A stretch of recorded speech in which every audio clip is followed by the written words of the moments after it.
साथियों नमस्कार, जय हिंद, वंदे मातरम। आज की एक और प्रेरणास्पद कहानी के साथ मैं हाजिर हूं, प्राध्यापक शांतिलाल बिश्नोई। साथियों, कहानी इस प्रकार है।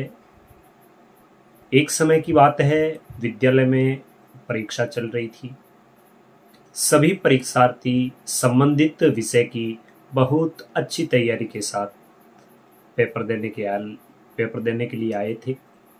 कक्षा का सबसे होशियार और होनहार विद्यार्थी अपनी पूर्ण तैयारी के साथ परीक्षा देने के लिए परीक्षा केंद्र पर आता है। अन्य विद्यार्थी भी अच्छी तैयारी के साथ परीक्षा केंद्र पर आते हैं।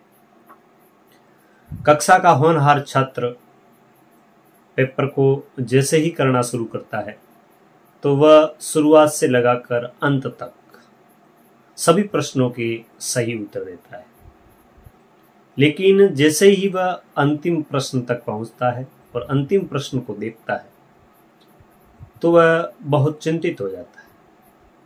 ऐसा क्या था उस प्रश्न में कि उस विद्यार्थी को, जो कक्षा का होनहार छात्र है, जिसने सब कुछ याद कर रखा है, फिर भी वह चिंतित था।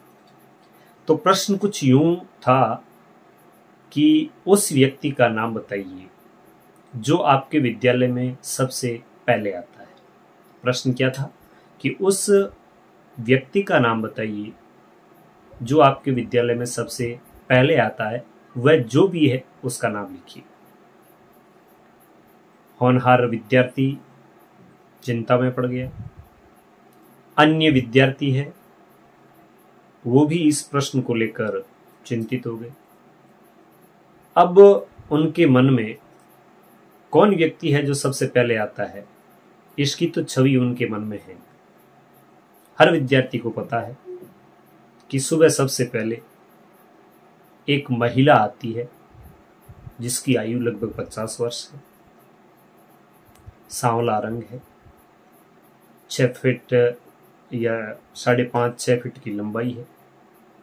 इतना तो उन्हें पता है कि वह सबसे पहले आती है, लेकिन उस महिला का नाम उन्हें पता नहीं। अब उस प्रश्न के उत्तर में किसी ने उस महिला का रंग रूप लिखा, किसी ने ये लिखा कि 50 वर्ष की एक महिला है, वो सबसे पहले आती है। किसी ने लिखा कि सफाई करने वाली जो कर्मचारी है वो सबसे पहले आती है, लेकिन उसका नाम कोई नहीं लिख पाया। जैसे ही परीक्षा पूरी होती है तो विद्यार्थी है वो अपने अध्यापक से पूछते हैं कि इस प्रश्न का हमारी परीक्षा से, हमारे पेपर से क्या लेना देना, हमारे पाठ्यक्रम से इस प्रश्न का क्या मतलब था। अध्यापक जी ने कहा, मतलब है। जो उन्होंने जवाब दिया बहुत ही सुंदर जवाब था।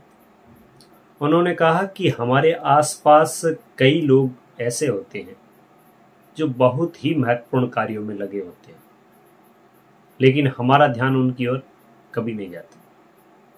क्या जवाब दिया कि हमारे आसपास कई लोग ऐसे होते हैं जो बड़े महत्वपूर्ण कार्यों में लगे होते हैं, लेकिन हमारा ध्यान उनकी तरफ कभी नहीं जाता। इसका मतलब हम जागरूक नहीं हैं। इसका मतलब हम जागरूक नहीं हैं। विद्यार्थियों को अपनी गलती पर पछतावा हुआ। उन्होंने अध्यापक जी का जो उत्तर था उससे सहमति प्रकट की और अपने घर की ओर रवाना हुए। साथियों, इस कहानी से हमें यह सीख मिलती है, हमें यह संदेश मिलता है कि अपने आसपास हर व्यक्ति, हर वस्तु का अपना विशेष महत्व है। उसे हमें कभी नजरअंदाज नहीं करना चाहिए। हर व्यक्ति, हर वस्तु अपने आप में महत्वपूर्ण है, अपने आप में विशेष है, इसलिए हमें भूल कर भी कभी उसे नजरअंदाज नहीं करना चाहिए। तो साथियों, कैसी लगी आज की ये कहानी? कमेंट सेक्शन में अपना विचार जरूर दें। वीडियो को लाइक करें, कहानी साथियों को शेयर करें, चैनल को सब्सक्राइब भी करें। मिलेंगे किसी और ऐसी ही प्रेरणादायक कहानी के साथ। तब तक आइए रहिए। नमस्कार, जय हिंद, जय भारत।